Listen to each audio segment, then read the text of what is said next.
आज vegetable cutlet का recipe आप लोगों के साथ शेयर कर रही हूँ। विंटर में कटलेट पकोड़ा ये सब खाने में बहुत अच्छा लगते हैं चाय के साथ। तो चलिए शुरू करते हैं। Welcome to my channel fun with cooking. Recipe पसंद आई तो मेरे चैनल को लाइक शेयर और सब्सक्राइब करने का रिक्वेस्ट रहा। यहाँ मैं 2 बीटरूट और 1.5 आलू मतलब एक पूरा आलू लिया और एक आधा आलू को मैंने बॉईल करके रखी हूँ। 2 गाजर को मैं ग्रेट कर लिया।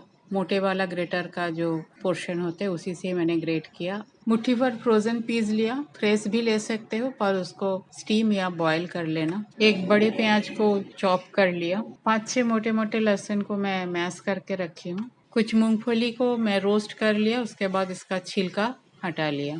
थोड़ा सा स्प्रिंग अनियन लिया और साथ में धनिया पत्ता। पैन में 1 चम्मच के आसपास मैं तेल डाल देती हूँ। जीरा थोड़ी सी, मैश किया हुआ लहसुन और चॉप किया हुआ प्याज थोड़ी सी।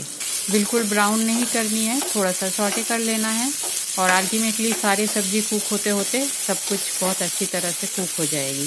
किसी का भी कच्चा स्मेल नहीं रहेगा इसमें। बस अब मैं गाजर और मटर का डाल देती हूँ। गाजर बॉयल नहीं है, इसे कुक होना है। इसे भी थोड़ी देर के लिए चला लेती हूँ। अब पैन को कवर कर देती हूँ और गैस का फ्लेम को बिल्कुल लो करके गाजर को अपने मॉइस्चर में 1-2 मिनट पका लेती हूँ। लिड खोल के एक बार चेक कर लेती हूँ। गाजर मेरा ऑलमोस्ट कुक हो गया है। अब स्प्रिंग ऑनियन और धनिया पत्ता भी डाल देती हूँ। जीरा पाउडर, ब्लैक पेपर पाउडर, धनिया पाउडर, सफ़ेद तिल 1 चम्मच, ब्लैक सॉल्ट थोड़ी सी, रोस्टेड जीरा पाउडर, चिली फ्लेक्स, गरम मसाला पाउडर, आमचूर पाउडर, सारे मसाला को मिक्स कर लेती हूँ। 1-2 मिनट और कवर करके इसे कुक कर लेती हूँ। 1-2 मिनट हो गया है, एक बार चेक कर लेती हूँ। सब्जी मेरा अच्छी तरह से कुक हो गया है।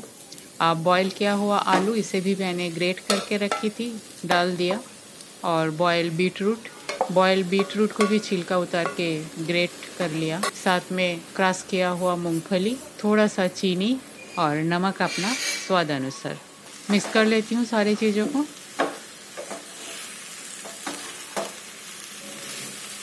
ये ऑलमोस्ट अच्छी तरह से मिक्स हो गया है। अब बाइंडिंग के लिए कॉर्नफ्लावर डालती हूँ। इसके जगह आप मैदा डाल सकते हो, अरारूट डाल सकते हो। 2 चम्मच कॉर्नफ्लावर मैं डाल दिया जिससे बाइंडिंग अच्छी आएगी। इसे भी मिक्स कर लेती हूँ सारे इंग्रेडिएंट के साथ। गैस मैंने बंद कर दिया। अब एक मैशर से अच्छी तरह से सारे वेजिटेबल्स को एक साथ मिक्स कर लेती हूँ। तो बस ये हो गया है।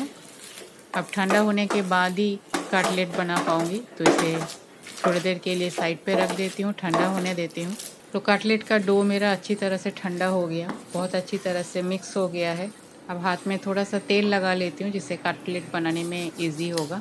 कटलेट का कोई भी शेप आप दे सकते हो, राउंड, स्फेरिकल या ओवल शेप। साइज़ भी आपके ऊपर ही है, तब मीडियम साइज़ बनाना ही अच्छा होता है, उससे फ्राई अच्छा होता है।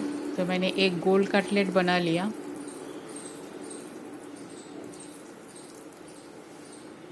एक मैं ओवल शेप का भी बना लेती हूँ।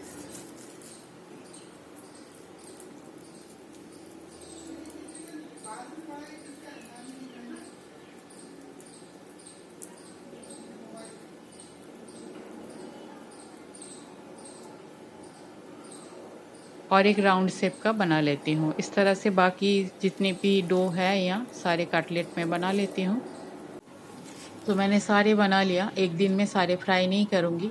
इस स्टेज में आप इसको फ्रीज में स्टोर कर सकते हो, तो कुछ मैं स्टोर कर लूँगी या जितने आज के लिए ज़रूरत है उतने मैं आज फ्राई करूँगी। तो इसके लिए पहले मैं एक ट्रे पे थोड़ा सा ब्रेड क्रम्ब स्प्रेड कर लेती हूँ और एक बोल में थोड़ा सा मैदा लेती हूँ। मैदा की जगह यहाँ भी आप अरारूट ले सकते हो या कॉर्नफ्लावर ले सकते हो। इसमें थोड़ा सा ब्लैक पेपर और नमक थोड़ी सी। तीखा ज़्यादा खाना पसंद करते हो तो थोड़ा सा मिर्च पाउडर भी डाल सकते हो इसमें। अब एक पतला घोल बना लेती हूँ। तो ये स्लूरी मेरा बनके तैयार है। बिल्कुल ही पतला बनाना होता है इसको। अब जो कटलेट बना के रखी थी उसको पहले स्लूरी में डीप करना है, उसके बाद ब्रेड क्रम्ब पे अच्छी तरह से इसे कोट कर लेनी है। और एक बार डीप कर लेती हूँ जिससे आउटर कोट अच्छी तरह से क्रिप्स बने और एक बार ब्रेड क्रम्ब के ऊपर इसे कोट कर लेती हूँ। तो इस तरह से बाकी जितनी मुझे अभी बनाना है 5-6 उसको इस तरह से कोट करके रेडी कर लेती हूँ। तो सारे कटलेट को मैंने अच्छी तरह से कोट करके रेडी कर लिया। थोड़ा सा स्लूरी बच गया है, ब्रेड क्रम्ब भी बच गया है। इसको एक साथ मिक्स्ड करके कल परोठे के आटा में गूँथ लूँगी तो मेरा वेस्टेज नहीं होगा। तेल मेरा गरम हो चुका है और साइड में एक ट्रे के ऊपर पेपर नैपकिन भी मैं डाल दिया। तो एक बार मैं एक ही कटलेट डालती हूँ क्योंकि तेल मैंने कम लिया है। एक साथ ज़्यादा डालूंगी तो फ्राई अच्छी तरह से नहीं होगा। तो एक एक करके इस तरह से मैं फ्राई कर लेती हूँ। एक कटलेट मेरा फ्राई हो गया है। तेल को ड्रेन आउट करके इसे पेपर नैपकिन के ऊपर रख लेती हूँ और साइड में मैंने दूसरा कटलेट भी डाल दिया। कटलेट मेरा फ्राई हो गया है। फिलहाल मैंने 4 कटलेट ही फ्राई किया, बाकी मैं फ्रिज में स्टोर कर लूँगी, नेक्स्ट डे फ्राई करूँगी। तो रेसिपी अगर आपको पसंद आई तो मेरे चैनल को लाइक शेयर और सब्सक्राइब जरूर कीजिएगा। थैंक्स फ्रेंड वीडियो देखने के लिए। आगे भी बने रहिए। होममेड सिंपल रेसिपी मैं अपलोड करती हूँ। पसंद आई तो फ्रेंड सर्किल और फैमिली में शेयर जरूर कीजिएगा। तो आज यहाँ तक ही, मिलते हैं कोई और एक रेसिपी के साथ। तब तक के लिए bye, have a good day.